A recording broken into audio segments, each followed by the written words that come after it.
I'm making mochi with a modern method, the microwave. In this series, Desserts Gone Global, I'm attempting to make sweets from around the world.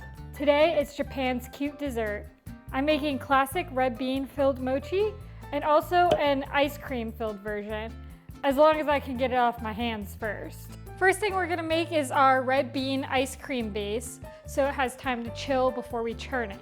I've got milk, cream, egg yolks, and sugar in my pot. I immersion blended it to make sure it's nice and homogeneous.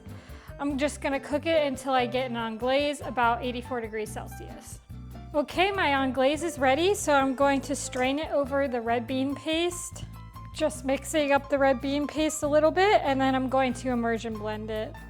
The ice cream base is all blended, so I'm going to cover it and stick it in the fridge. Now I'm gonna get everything together so we can start working on the mochi.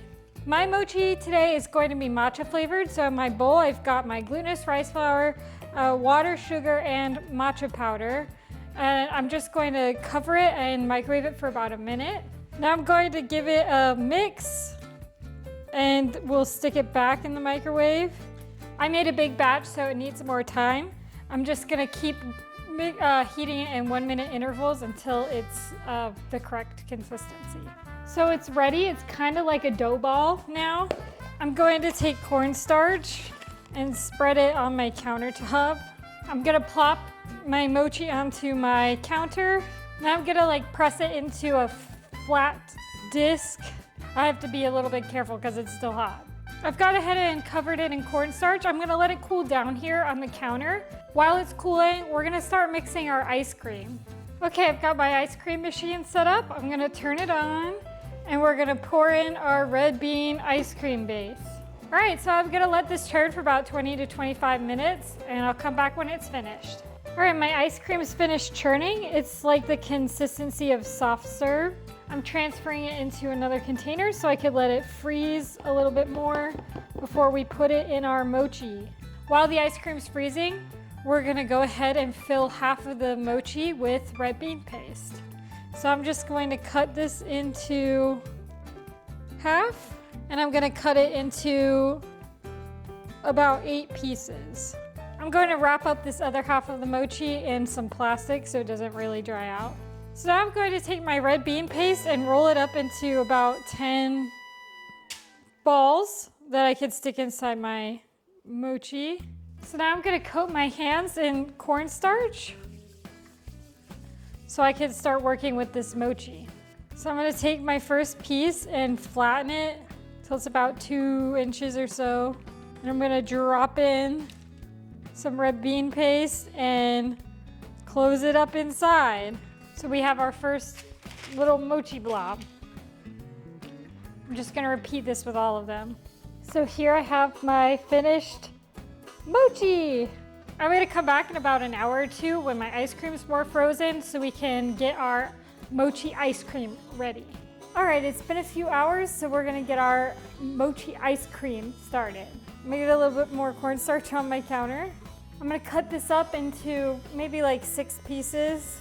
I'm gonna flatten these out so that I can just plop my mochi ice cream right inside them.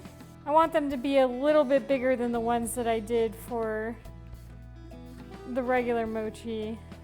Now it's time to add the ice cream. It's not fully set up yet, but I can't wait any longer for it. So we're gonna start.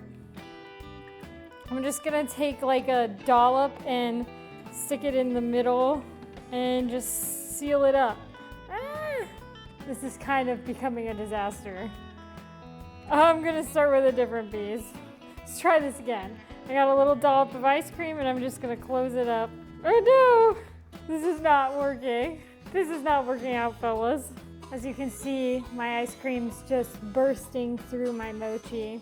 Well, mochi ice cream did not work how I wanted it to, but I at least have a whole bunch of red bean ice cream that we can judge on its own.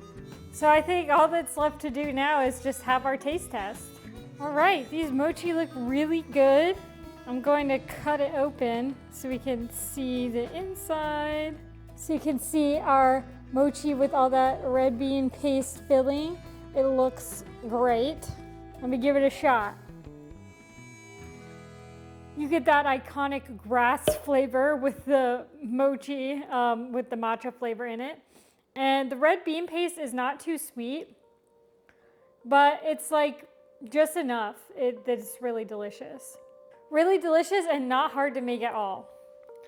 Now let's try the red bean ice cream. Our ice cream filled mochi may have failed.